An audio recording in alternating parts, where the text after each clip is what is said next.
Нэг хоёр.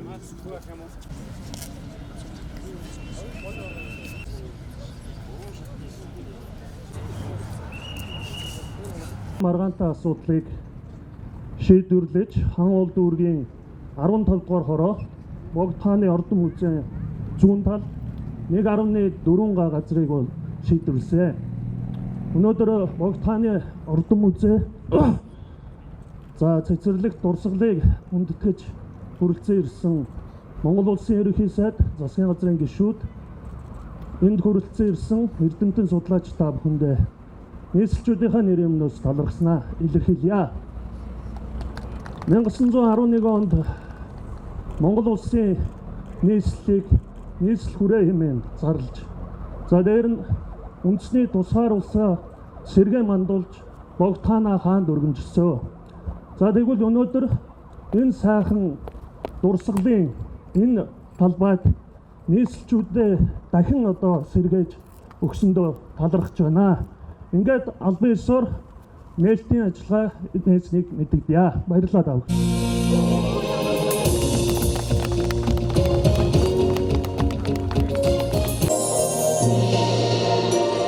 Үүнийг улсын хурал засгийн газар маань бүрэн дэмжиж байгааг бас та бүхэндээ хэлэхэд таатай байна.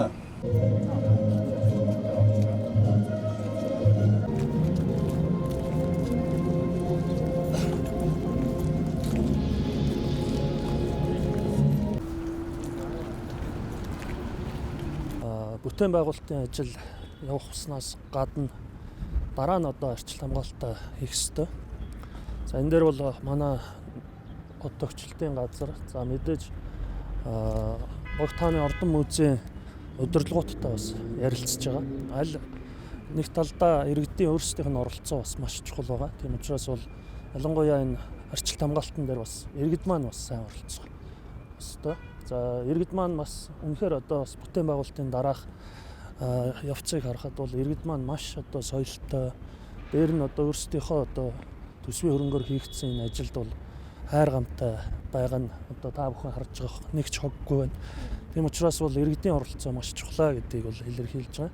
За захирагчийн ажлын албаа яг энэ арчилтын холбоотой Богд хааны ордон музей за хотогчлтын газартаа хамтарч энэ одоо цаашдын арчилт хамгаалтын асуудлыг шийдвэрлэж байгаа.